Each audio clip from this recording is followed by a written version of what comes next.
Somewhere along the way, we all picked up this idea that fixing your business had to be something that was a little bit slow, that can take months of grinding and testing and second guessing before anything feels different and maybe still not feel quite right. I used to believe that too, but some of the biggest turnarounds that I've watched a business make didn't take a year or even a quarter. They took an afternoon where we take the whole model apart and rebuild it into something that actually fits the person running it. I do this with clients inside a session I call the business model edit. It works fast, as in people walk in feeling a little bit foggy and walk out knowing exactly what they're building and why. So that is what I want to give you today. I'm taking you inside of one of these sessions from start to finish, what we do, the order we do it in, and the thinking behind each piece. So if you've ever felt like you're working so hard to get nowhere near your goals, come and sit with me for a bit. This is the business model reset. So let me tell you where this video idea even came from. A little while ago, a client booked a business model edit with me, and before she booked, she asked something which was really fair. She wanted to know what actually happens in these sessions. Like, what are the two of us going to do together? You can put all the details you want on a sales page, but actually, like, walking through it step by step is quite a different matter altogether. So I love the question, right? Because as I was starting to write her back, I realized, well, this is worth making it into its own little standalone video. So if you have been curious about the business model edit, or you've been circling it for a while, wondering if it's for you, consider this me answering that question properly out loud for all of us. So before we get into it, one quick little aside. This one is for you if you run any kind of offer on your own. So steal this format, right? If you have an intensive, a service package, a done with you, anything, go ahead and make this exact piece of content for it. Walk people through what it's actually like to work with you step by step. Because now every single time someone asks me what happens in the business model edit, I can just send them here instead of typing it all out again. So a little meta, I know, me making a video about a session by walking you through the session, but here is what is like kind of the whole point, right? Really good content does the explaining for you. So you're not answering the same question 100 different times. All right, so tangent aside there. So let me walk you through what actually happens in that business model edit session. And I'm going to pull in some real examples from recent sessions along the way too, so you can see how this actually plays out in actual businesses. Phase number one is your business model brief. So the first thing that happens actually isn't the session at all, it is the brief. And I call it the business model brief, and I think of it as our fact-finding mission. This is where you hand me all of the underhood happenings of your business, and it matters so much more than you might expect, because it is what lets me do a ton of research before we ever sit down together. Your business, your industry, the specific model you're running, who your client is. By the time we meet, I already have a really good rough outline of the direction that I'm thinking is going to work best for your business model. But I want to know from you, like, the good, the bad, the ugly here. And I want to know it's working, because those are the things that we want to protect in the redesign. I want all the friction too, right? The numbers, if you have them, but also how the business feels right now, how you want it to feel, how each part of it feels to run, and what you actually want out of all of this. And there's no question too embarrassing or too small to put in that brief. That's the real gift of having someone come into your business with completely fresh eyes. And so don't hold back here. Give me everything. And here's the part that still like gets me every single time. I had a client fill out her brief before the session, and she messaged me right after, and she was like, she said something along the lines of like, don't get me wrong, I'm still so excited for our session, but I already feel like I know exactly what I want to do just from filling out this form. Even if nothing else happens, thank you for the clarity. I've never been so clear on exactly what I want. That's like exactly the point of this. That's before we've even met. And that's how much asking the right questions can do for you, even on their own. Then we have phase two, which is the 90-minute session. That's when we get to the session itself, the 90 minutes, just the two of us. And because you did such a good job on the brief, big pat on the back in advance for that, and because I've already done my research and started sketching out your redesign, we get to hit the ground running. There's no warming up, no you spending half the time catching me up on your business. We already kind of know each other, right? We're ready to start building and redesigning. So here here is how those 90 minutes actually break it down. So goal number one is to understand the lifestyle first business model. We start with a quick overview of the lifestyle first business model, nothing heavy. I just want us to be on the same page and speaking the same language before we start moving the pieces around. It's also your chance to ask me anything about the model itself, because one of the things I love most about this model is it works across so many different business types, and it's completely still so customizable. Your goals, your life, your specific design specs, we built the whole thing around those, and everything that you want from both your lifestyle and your business is an input that we get to work from. Goal number two, where we move next in the session, is your lifestyle factors. So then we get really clear on what those are. And this is where I think like a lot of the magic actually starts, and a lot of the ahas start to like shift into place here. What I really want to understand here is, one, how do you truly want to be working? How much time do you actually want to be putting into your business? What are the energy and capacity realities that we have to design around, the real ones, not the version of you where you imagine that you suddenly have 40 free hours a week? Because a business model that ignores your real life or tries to operate in spite of that real life isn't really a model, right? And it's not something that you're going to be able to stick with or keep up with. So let me give you an example. One of my most recent sessions was with a client launching a mentorship for photographers. She had a pretty limited calendar because she's caring for aging parents, and that time is like super precious and spoken for, and it's also unpredictable. So we looked at her revenue goal, which was ambitious, and then we worked the actual math, and what we found was that at her current pricing, she simply did not have enough hours in her calendar to reach that number. It wasn't going to happen because the model itself didn't fit the time she had. And that's the moment when things really open up. You might think like this is like our dark night of the soul, things are really dire moment, but actually this is when like all the potential possibilities come into play, because now we have levers to play with.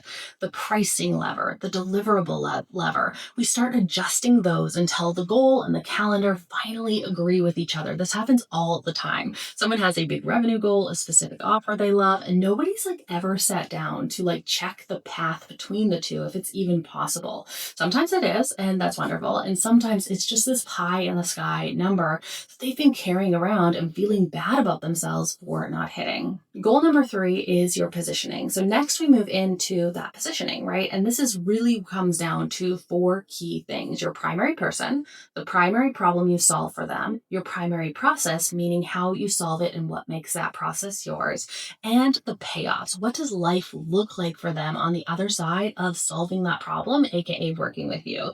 I say primary on purpose here because so many of my clients are serving few different types of people at once, and that's okay. But even when you have different offers for different folks, we still name the primary one, because that single decision is going to bring such a wave of simplicity. If you've been feeling overwhelmed by your business, this is like one of the best levers that we can pull. And like a recent example here that I can think of that I love is I had a client whose audience was helping people make pottery as a hobby, and also those who want to turn it into a business. So really two types of people. There's the professional, the one who's ready to build something serious because they can see a path to return on that investment. And then there's the hobbyist, right, who's more in it for the love of it, or just getting started, or curious about it. We chose that professional potter as the primary because that's where the biggest payoff was for my client's business.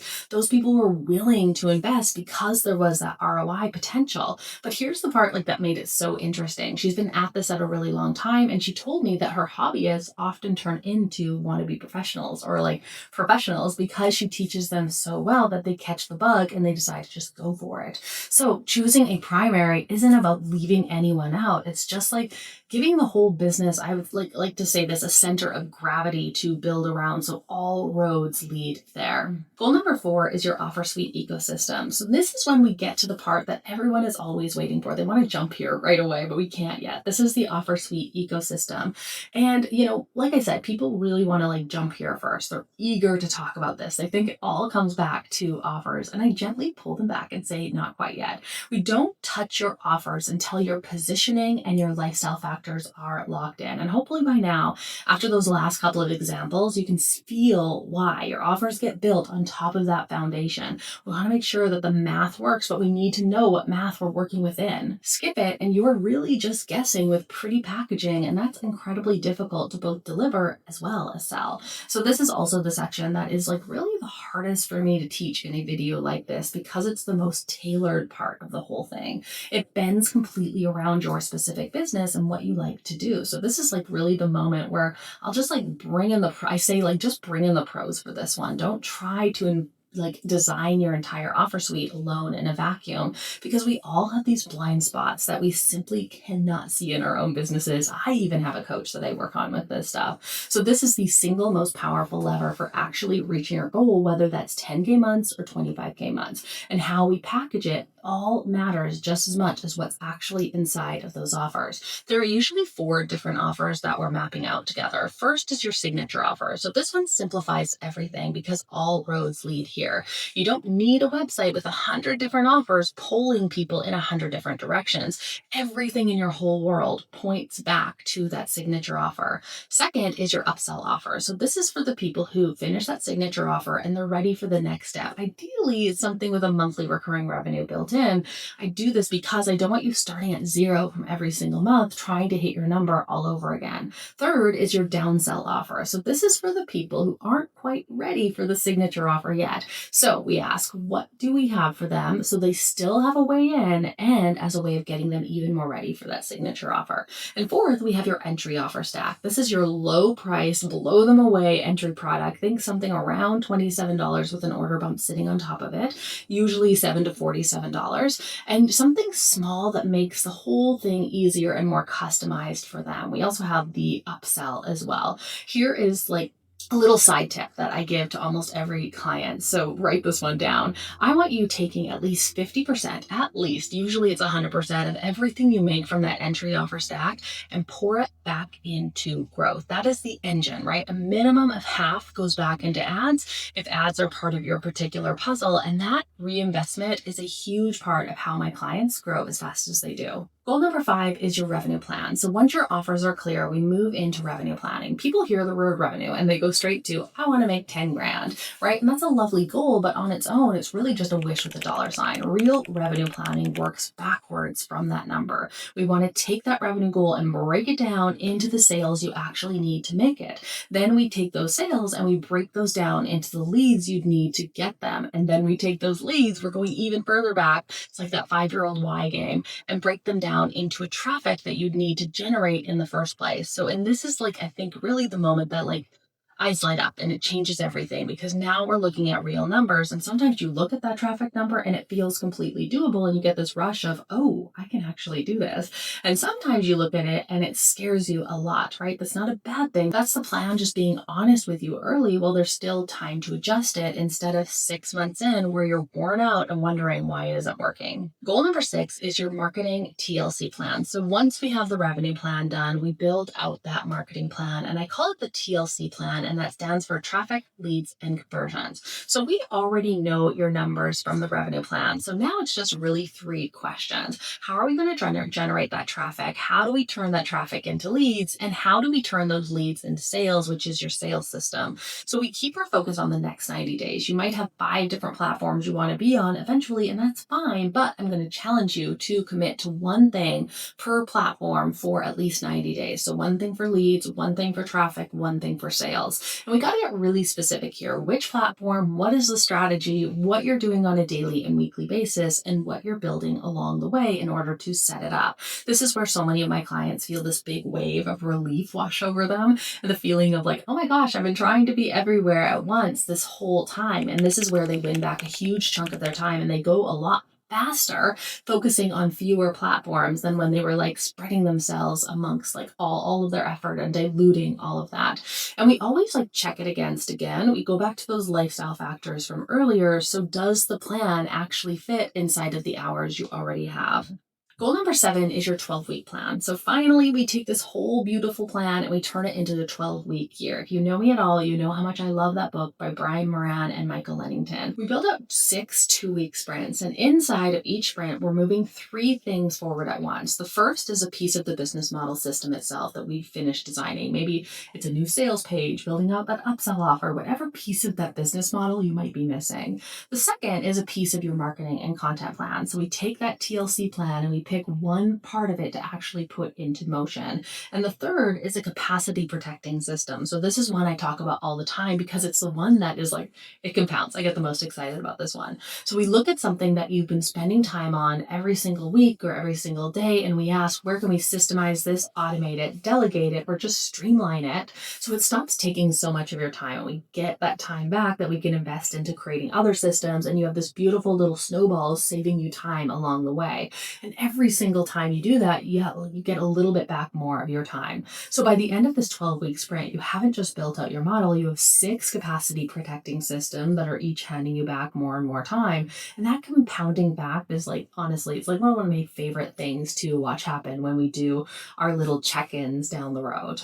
Phase number 3 are your deliverables, so your blueprint and your check-in. So after the session, you don't just walk away with a head full and a page of scribbled note and a good luck from me. I take everything that we've talked about and I deliver it to you inside a beautiful PDF blueprint, your whole redesigned model, laid out clearly so you can walk straight out of our session and start putting it into your business right away. And then inside of that very first 2-week sprint, we have an implementation check-in. This is your chance to come back to me with any questions, give me updates, tell me what's actually happening now that you're building in your actual life. And we adjust the plan where it needs adjusting. We talk through any roadblocks because there are always going to be a few that pop up. And I never want to just like hand you over the blueprint and just disappear. This check-in is like where we make sure that the whole thing holds up once you're actually living it. Phase 4 is the bonus, your custom cash injection campaign. This is one of my favorite pieces of the whole thing and the one that I really swear by, right? It comes with your blueprint and it's a custom cash injection campaign built just for you.